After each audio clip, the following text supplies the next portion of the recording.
নমস্কার। আজকেও আবার আমাদের হাইকোর্টে হিয়ারিংয়ে লিস্টেড ছিল, কিন্তু সময় শেষ হয়ে গেছে। আমাদের যে নম্বরটা ছিল সেই নম্বরটা আসার আগেই সময় শেষ হয়ে গেছে। আজকেও শুনানি হয়নি।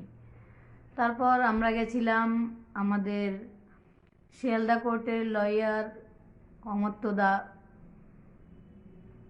তার খুব শরীর খারাপ, সে হসপিটালে অ্যাডমিট আছে, তাকে দেখতে এখন বাড়িতে এলাম। তবে একটা জিনিস দেখে খুবই ভালো লাগলো, অমর্ত্যদা ওখানে সিনিয়র অ্যাডভোকেট, তার সঙ্গে যতজন জুনিয়র অ্যাডভোকেট আছেন সবাই দৌড়াদৌড়ি করে তার সাথে থাকার চেষ্টা করছেন। এটা দেখে আমার খুবই ভালো লেগেছে। কিন্তু একটা খারাপও লেগেছে, তাকে একটা মানে টেস্ট করার জন্য 1.5 ঘন্টার ভেতরে নেওয়া হয়েছিল। বাইরে বেরোলে তার সঙ্গে যিনি বেরোলেন একজন, তাকে আমি জিজ্ঞেস করলাম, আচ্ছা এই যে এখন যে টেস্টটা হলো এর রিপোর্টটা কখন দেখতে পাবো আমরা? উনি বললেন এগুলো আমাদের জিজ্ঞেস করবেন না, এগুলো ডাক্তারকে জিজ্ঞেস করবেন। তখন আমার মেয়েটাকে আমি খুব মিস করছিলাম। আমার মেয়েটা ওখানে থাকলে হয়তো সুন্দরভাবে গুছিয়ে, বাড়ির লোকের যাতে টেনশন না হয়, পেশেন্ট পার্টির, সেইভাবে বুঝিয়ে সুন্দরভাবে বোঝাতো, কিন্তু সে আর নেই। তাকে থাকতে দেওয়া হয়নি পৃথিবীতে। আর একদিকে আরজি কর হসপিটালের কথা একটু বলি। কিছুদিন আগে আমাদের হোয়াটসঅ্যাপে একজন কল করেছিলেন যে আমরা 2022 থেকে 25 জুনিয়র পিজিটি ব্যাচ আপনাদের আরজি কর হসপিটালে নিমন্ত্রণ করছি, আমার মেয়ের নামে একটা স্মারক দেবে তারা। তো সেদিন আমরা বলেছি পরের দিন ফোন করতে, কিন্তু তারা আর আমাদের সঙ্গে যোগাযোগ করেনি। তারপরে আমরা দেখতে পেলাম সেই চেস ডিপার্টমেন্টের খুনি যে ভিপি আমার মেয়ের, সেই খুনির হাতে আমার মেয়ের স্মারক। আমি খুবই দুঃখ পেলাম যে কিনা আমার মেয়েকে খুন করেছে ডিপার্টমেন্টের মধ্যে, তার হাতেই আমার স্মারক। Sorry, I am sorry to say VP Sumit Roy Tafadar, আপনাকে আমি আর ডাক্তার বলতে পারবো না, এবং তার এই চেস ডিপার্টমেন্টের হয়তো কাউকেই আমি আর কোনোদিন ডাক্তার বলতে পারবো না। কারণ আমার মেয়ে সেদিন রাতের মতো সেখানে সিনিয়র ছিল, তার জুনিয়ররা কি করছিল, সেই 4 জন বা নার্স বা কেউ, তাদের কি কারো সৎসাহস হলো না সত্যি কথাটা এসে সামনে বলার? একটা মেয়ে তার ডিপার্টমেন্টে কর্মরত অবস্থায় যে নৃশংসভাবে তাকে মারা হয়েছে, একটা ফুলের মতো মেয়েটা আমার, তাকে যেভাবে গলা চিপে, নাক মুখ চিপে, সারা গায়ে ক্ষত বিক্ষত করে নরখাদকগুলো যেভাবে মেরেছে, তাদের কি আর ডাক্তার বলা যায়? আমি তো অন্তত পারবো না তাদের ডাক্তার বলতে। তাদের হয়তো ডিগ্রিটা আছে, কিন্তু তাদের যে শিক্ষার যে আলোটা, সেই আলোটা তাদের হৃদয়ে প্রবেশ করেনি। তারা শুধু টাকাটাকেই চেনে, তারা মানুষকে ভালোবাসতে পারেনি। আমার মেয়ে মানুষকে বা তার পেশেন্টদের যেভাবে ভালোবাসতো, সেই ভালোবাসাটা বুমেরাং হয়ে ফিরে এসেছে তার মৃত্যুর পরে।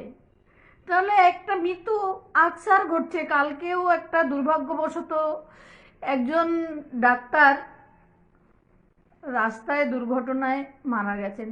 তার পরিবারকে সমবেদনা আমি জানাই। আমি জানি যে একজন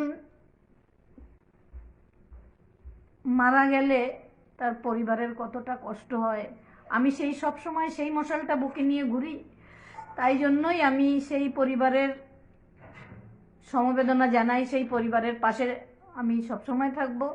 কিন্তু আমার মেয়ের এটা তো দুর্ঘটনা নয়, সে ডিউটি করছিল ওখানে, সুন্দর হাসি খুশি ফুলের মতো মেয়েটা আমার, তাকে খুন করে দিল এই সুমিত রায় তফাদার, এই সন্দীপ ঘোষ, এই অরুণাভ দত্ত চৌধুরী এবং বাকি যারা পিজিটি তারা সবাই আমার মেয়ের খুনি, তারা সবাই সবটা জানে। আমরা শুধু প্রকাশ্যে আনতে পারছি না। কারো কি সৎসাহস নেই এইটুকু যে ডাক্তার তো বাদই দিলাম, একটা ফুলের মতো মেয়ে তাকে এইভাবে নরখাদকরা ধ্বংস করে দিল, তারপরে কেউ একটু সত্যি কথাটা বলতে পারছে না। আর সিবিআই কি বলবো, কি তদন্ত করলো সিবিআই? যে পুলিশই বা কি তদন্ত করলো 4 দিন? সবাইকে ডেকেছে, ডেকে লালবাজারে নিয়ে সবাইকে ভয় দেখিয়েছে, তোমাদের ভবিষ্যৎ আছে, তোমরা মুখ খুলবে না, ভবিষ্যৎ সত্যিই থাকবে না, আমার অভিশাপে ধ্বংস হয়ে যাবে। আমি যে মশালটা বুকে নিয়ে ঘুরছি, আমি সব সময় প্রতিনিয়ত, আমি কারোরও খারাপ চাই না, কিন্তু চাই যারা আমার মেয়েকে খুন করেছে তাদের খারাপ আমি চাই, তাদের আমি নিজে হাতে ধ্বংস করতে চাই।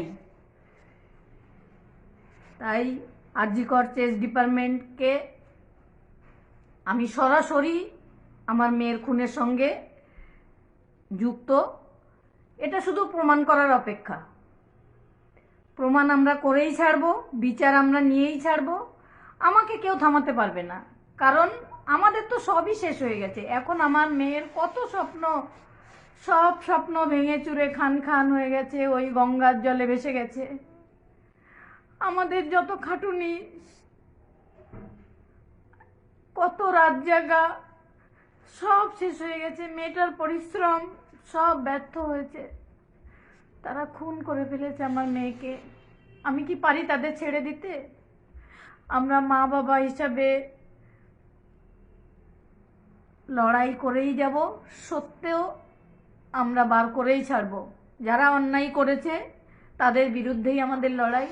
আর এখন দেখতে পাচ্ছেন যে শাসকের আইন, আইন বলে কিছু নেই, শাসক যেটা বলবে সেটাই আইন। তাই আমাদের লড়াইটা অনেক দীর্ঘ হচ্ছে, আমরা ধৈর্য ধরব।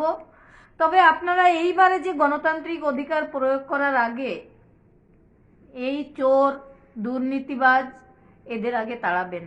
বাকি পরে কে আসবে না আসবে আমি জানি না, কিন্তু এই চোরেদের যে দল, চোরেদের, আমার দেশটা চোরেদের হতে পারে না, আমার রাজ্যটা চোরেদের হতে পারে না, এদের আগে তাড়াবেন।